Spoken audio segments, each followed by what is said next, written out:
I think it's a beautiful film. I think it's something that's never been seen before, and I'm really excited to see it. Oh, come on, man. It's The Matrix. This thing is blazing, man. The movie's starting. This thing is ridiculous. The Wachowskis, I mean, they're just incredible filmmakers. They are the future of this industry, man. Matrix would go on to become the most influential science fiction movie of the decade. For those reasons, it has been added to the National Film Registry for preservation. Its first sequel was also a commercial success, becoming the highest-grossing R-rated film in history. The desire for a new tale in the Matrix universe was permeating among the ravenous fans of this highly acclaimed franchise. The premiere of this long-awaited sequel was marred by several issues, beginning with the harsh criticism from those who did not comprehend the plot. You're feeling good about what you've done. You should. It was a victory. Bravo. People hate Now what? what they don't understand. You've come here to negotiate some kind of deal? You think you hold all the cards because you can do whatever you want in this world. I say, go for it. Remake it. But here's the thing. The sheeple aren't going anywhere. They like my world. They don't want this sentimentality. They don't want freedom or empowerment. They want to be controlled. They crave the comfort of certainty. And that means you two, back in your pods, unconscious and alone, just like them. Understand it. Neither did I, but you didn't understand it. So you're not smart. They're smarter than you. But I think well, it became a thing, and again, this new movie kind of comments on it, but the original Matrix kind of meant different things to different people. Like for me, it was always just a really well done action movie with kind of a clever conceit that touches on these kind of philosophical ideas of like what is reality, but it's just under the surface. And the sequels, someone told them like the philosophy stuff, you should focus more on that. The ending, yes, he says, I give up myself. I am the Neo. I am the anomaly that the system can't function with an anomaly as strong as Neo. So if I give myself up as an anomaly, you will let the people in Zion live. And I think that's what happened in the end of the third one. I haven't seen it in 15 years, whatever. I saw it once. Just once. I think I've seen it twice, but it's still, Maybe even that's twice. been a long time. Definitely the second one a bunch of times. Oh. Because I like the second one a lot. It was a cascading series of failures for me. The first one is genius. It's what we always say, lightning in the bottle. It's perfect. Neo flying up at the end, you're like, okay, I got it. I don't need any more. It's a perfect little movie. Yeah. And there would have been millions of ways to make really good sequels to that. Or they thought that was what people wanted out of a sequel, so they amped all that stuff up and kind of alienated people that just wanted a cool action movie. You say a good conceit, I say a genius conceit. Well, sure, whatever. But it's a solid movie that, for me, was a good action movie. Other people that maybe latched onto the style of it, the action scenes just on their own. Other people like we live in a simulation kind of mindfuckery. It hit all the notes. Mm-hmm. In 1999, The Matrix was the new Star Wars for a new generation. Ironically, there was a new Star Wars for a new generation, but at the same time. But The Matrix was that. Now, and to me, it was the culmination. It was the apex of the 90s. They were like, okay, internet is new, virtual reality, cyber. No one really quite knew what to do. So they stumbled through about 10 films, and then the Wachowskis come along. Bam. Yeah. They know exactly what to do with this new stuff. And not just those aspects of it, but also the technologies of filmmaking. Yes, the bullet time, of course, is a big deal. And then the whole it wasn't just like we've got to punch people. There was the genius little parallel with the Alice in Wonderland storyline. I mean, it was like a fairy tale, much like the original Star Wars. Sure.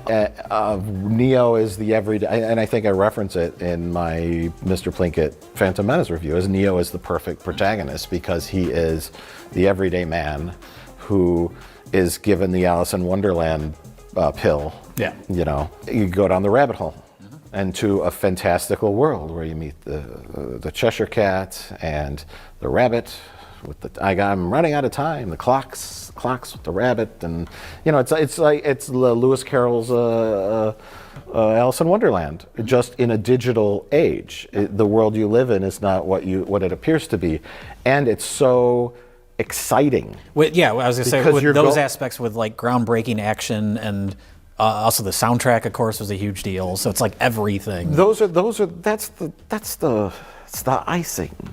The heart is Neo is you, and you're going through it with Neo. You're a part of the Matrix, and we've rebooted you 7 times or something like that. We keep going through the same thing over and over. Star Wars, Jay. Luke Skywalker is Neo at the end of A New Hope. Sentinels. How long? 5, maybe 6 minutes. Death Star will be in range in 5 minutes. What is he doing? He's beginning to believe. Luke, you switched off your targeting computer. What's wrong? Nothing. I'm all right. Because he is the one with the magic power who is able to shoot the proton torpedo into the hole and blow up the Death Star when everyone else failed. Then you have the problems during the production, the poor box office results, and of course the indefinite delay of any new Matrix projects. That left us worrying about the future of the franchise. What went wrong with The Matrix 4? And why didn't it reach box office expectations? Matrix Resurrections was still being faithful in certain aspects to the original trilogy. It tried to set itself apart, and maybe it strayed too far from the original vision. We enjoyed the fact that the movie was blunt, and basically giving the middle finger to modern consensus and the current status quo. In other words, we loved the FU messaging towards what the critics expect and demand from modern Hollywood blockbusters. Yet we are not blind to the negative effects this mentality brought to many of the fans and the franchise. The expectations for the sequel were unexpectedly high, considering how the second and third films disappointed many people. Understandable, of course. People looking forward to the new movie were hoping for something more like the original, an easier plot to follow with plenty of slow-motion action scenes. They wanted to relive the experience from the first film, but at the same time expecting something new, like what made the first movie revolutionary back in 1999. And what they got instead was a subversive critique of the film industry and modern society. A Matrix movie for sure, but wrapped in more social and philosophical undertones. This is, according to Lana Wachowski, what The Matrix 4 should be. It appeals to the audience's love for philosophy, to unravel and expose conventions and ideas. But that was not what the audience wanted. We need to understand that most of the audience were casual viewers of The Matrix, who may only remember the action set pieces. No one was expecting The Matrix 4 to turn out to be a meta film criticizing the state of the entertainment industry and society. The film confused and irritated most viewers who are used to the tired and predictable Disney format. It also didn't help that numerous YouTubers capitalized on the confusion and irritability of the public who saw the film. Even before the movie came out, they unfairly compared the sequel to the fandom antichrist that is The Last Jedi. Were these content creators ignorant, or were they just gaslighting for profit? To be clear, there is nothing wrong with disliking The Matrix Resurrections. There are plenty of quote-unquote good movies that we consider to be dog shit. It just seemed too convenient that all these content creators unanimously disliked the movie. And yet, they are the ones that immediately call out the critics for doing the same thing, when they all positively review a questionable movie like The Woman King. Unfortunately, like many other products in our modern times, Matrix Resurrections was also caught in the middle of a culture war. It was accused of being woke and boring. Details on what was in the movie that gave it the woke label can be discussed in future videos. So even before release, the film was fighting a war on two fronts, with Warner's bad marketing of the movie on one side, and the internet mob already burning the movie at the stake on the other. Matrix 4 should have been hyped for its different take and return to this universe. A sci-fi character drama with some action sprinkled around. This might not have neutralized all issues, but it would have given the film a fighting chance. Yet instead what we got was a decent, good in our opinion, but gravely misunderstood film. But there is a purpose to this rant, and it is criticism of modern society who no longer care about creativity or in-person conversations. They just want to be glued to their smart devices. The last thing the Merovingian says is, "This is not over yet. Our sequel franchise spin-off." So now we kind of understand the purpose of the Merovingians' brief appearance. More than just announcing a hypothetical sequel or spin-off, this is a commentary on the absurdity of modern movie plots, where an insignificant character makes a cameo just to plant the seed for a possible sequel or spin-off. This is connected to what the Frenchman was ranting about. Originality is dead, which is why he scoffs at the situation by screaming about a spin-off. If the reference is still not clear enough, this was a mockery of action and superhero movies where a minor character makes a momentary appearance to then reappear later in their own spin-off, creating a loop of nostalgia where creativity takes a back seat and where imagination dies. The Merovingians' diatribe, funny enough, connects to the Matrix Resurrections after credit scene. The post-credit scene is of the Deus Machina's game designer group still brainstorming about what their next game should be, quoting the movie, "Face reality, people. Movies are dead. Games are dead. Narrative? Dead. Media is nothing but neural trigger responses and viral conditioning. What we need is a series of videos that we call the cat tricks." End quote. This is a clear mockery of films with after-credit scenes, a tired and foolish practice, but still popular, and one that is focused on triggering those neural responses that the scene itself mentions. It is dead art being replaced by a product that only activates superficial emotions and does not transcend. Nothing comforts anxiety like little nostalgia. Was the Merovingian right? Is all originality lost, and the times are much worse than before? That we are used to consuming these processed and canned pieces of supposed art? Have we lost our dignity, and that people might have preferred to see this cactus instead of Matrix 4? Deadpool and Wolverine dropped, and they are set to join the MCU this summer. If that sounds like something that would have been way more exciting 5 years ago, it's because it is. Like a lost Baldwin trying to rejoin his Marvel brothers, Reynolds probably didn't think he'd be showing up to salvage what's left of an Avengers team that looks less like Cap and Tony and more like this. The trailer looks pretty good, what little there is anyway. Most of the scenes were spoiled through online leaks last summer, so if you followed the production at all, none of that will be new. It contains the typical Ryan Reynolds shtick that made him perfect for the character in the first place, and they put it on full display, with a pegging joke and an F-bomb to show Disney isn't Disneyfying this one. Overall, it didn't reveal much, but enough to reassure us if we liked Deadpool in the last two films, this will at least be the same potty-mouthed fourth wall breaker we've grown accustomed to. The movie dethroned Spider-Man No Way Home as the most watched trailer at launch with over 365 million views. So if you think superhero fatigue is real, you must be crazy, right? I've seen a few videos pop up questioning if the movie might be able to save the MCU, assuming it's any good, of course. Well, I think it's fair to say Deadpool and Wolverine might be enough to pacify an audience with yet another swan song for the beloved Hugh Jackman version of poor old Logan. And let's face it, a Marvel universe without Wolverine is like Peter Parker without his Spidey sense. It just doesn't feel right. But in the end, it could hit $1 billion and it still wouldn't be enough to reignite interest in Marvel overall. No, I think the wind has been completely taken out of the MCU's sails for the foreseeable future. It's because of Hugh Jackman's Wolverine being in a movie with Deadpool, more than about either character entering the MCU. That can't be too much of a stretch, since the trailer only showed Wolverine's silhouette. Geez, I wonder if the studio knows what people want to see. People aren't excited about the new MCU movie, they're excited for the new Deadpool movie, one with Wolverine specifically. I was expecting the multiverse to play a major role in the movie, but it still didn't stop me from groaning a bit when the TVA appeared in the trailer. When I see those characters introducing Reynolds to the timeline, it just makes me think baggage, homework, inconsistencies. Not the feeling of excitement a franchise crossover should create. It was funny seeing Wade Wilson stare at a screen with Captain America on it. Basically a screen of the MCU everyone would rather him be a part of. And I mean, there's a reason they showed those characters and not Captain Marvel, for example. Maybe because current MCU's no one's favorite. No, overall, those 300 million plus views for the trailer in the first 24 hours came from the goodwill towards Reynolds' Deadpool and the inclusion of this old-timer, Hugh Jackman.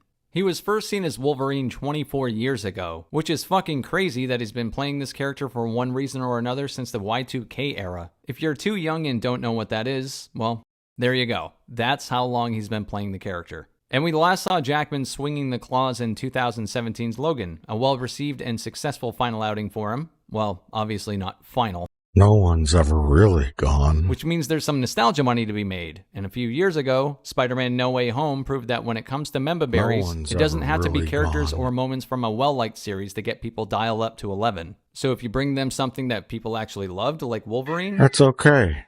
No one's ever really gone. Nothing comforts anxiety like little nostalgia.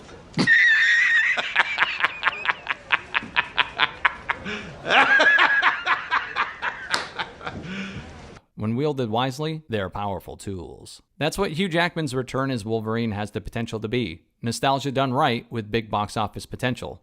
All of this, the TVA, Jackman's return, it's just reality. No one's going to the theater to see the TVA on the big screen. It's to see something everyone's wanted to see for years. And with Jackman in his mid-50s, this really does feel like the last ride. Even if they somehow convince Jackman to return one more time for a Secret Wars movie, he's not going to be the mainline Wolverine. Hell, this isn't even the Wolverine from the Fox universe that we remember. In order to convince Jackman to return, they assured him that the story wouldn't interfere with the ending of Logan. So Deadpool 3's Wolverine is apparently some random variant. Whatever version he's playing, Jackman is too advanced in age to play the character for another 10+ year commitment that joining the MCU would require, even if he wanted to. So this is closer to a one and done than anything else. Despite a surefire hit on their hands, Marvel Studios isn't planting seeds for a major Reynolds-Jackman franchise starter here. Jackman's Wolverine coming into the MCU would have been much more exciting around the 2012 to 2019 Avengers era. Seeing him interact with Chris Evans and Robert Downey Jr. would have potentially been iconic.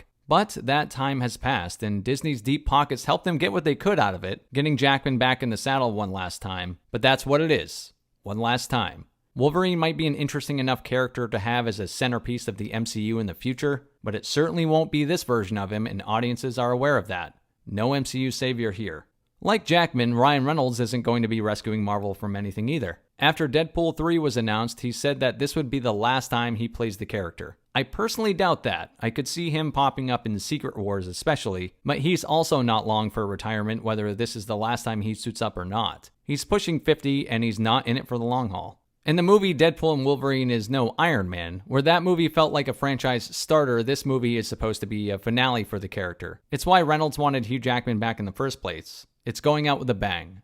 In fact, I would suggest this movie's more like a combination of Guardians of the Galaxy 3 and Spider-Man No Way Home. With Jackman's return, it has the nostalgia baiting of Spidey. Nothing comforts anxiety like little nostalgia. While feeling like a finale in the way Guardians did.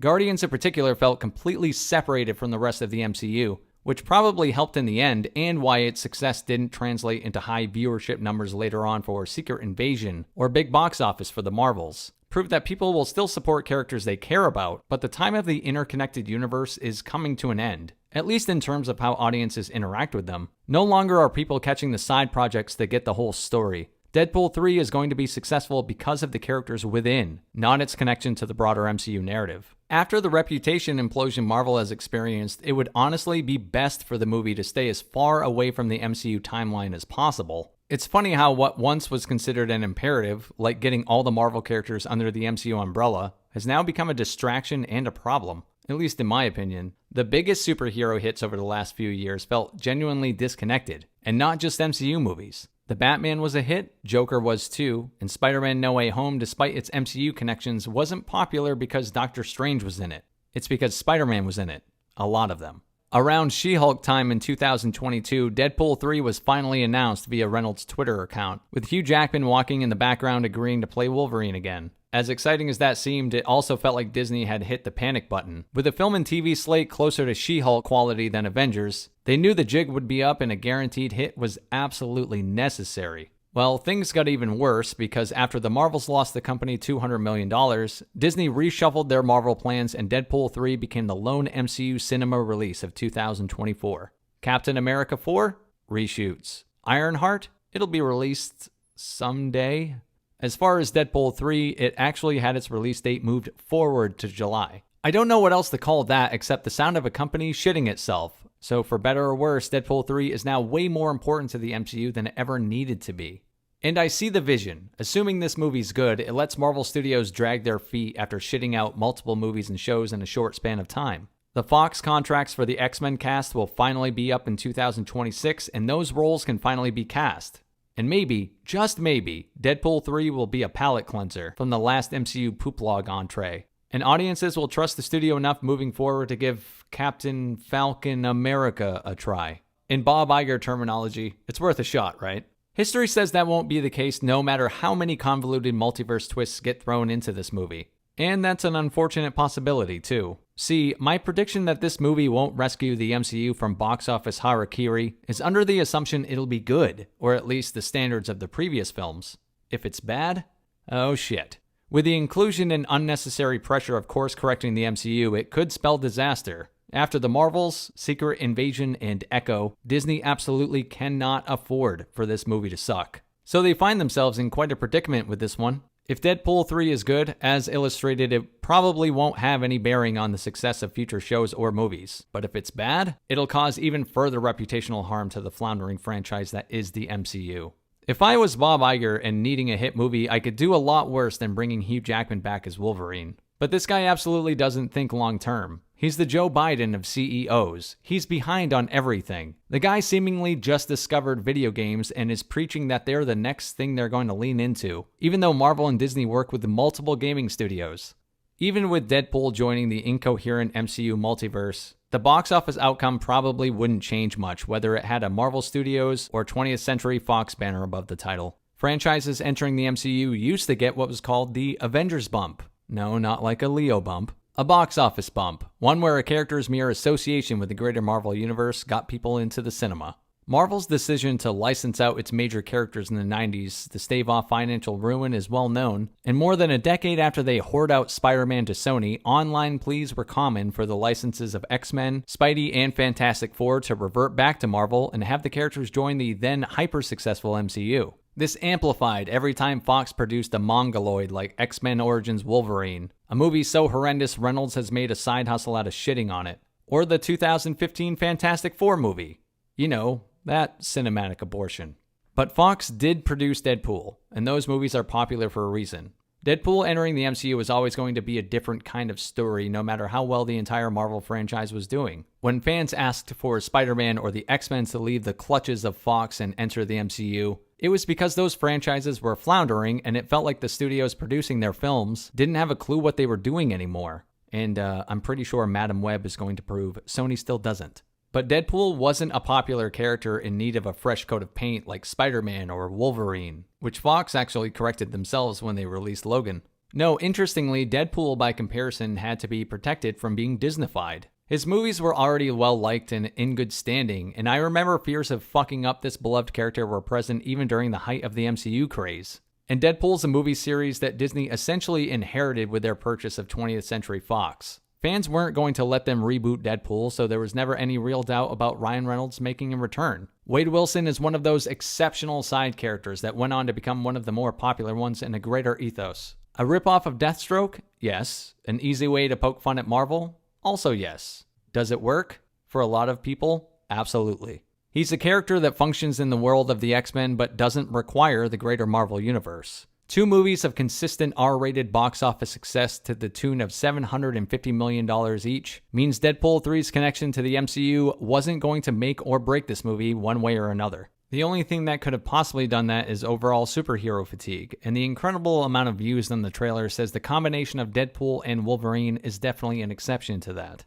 People will go to the theater to see how that plays out. The MCU won't be fixed in the end, and someone somewhere will figure out exactly how many hundreds of thousands of dollars per equivalent hour Ryan Reynolds got paid to tell a pegging joke. Nothing comforts anxiety like little nostalgia.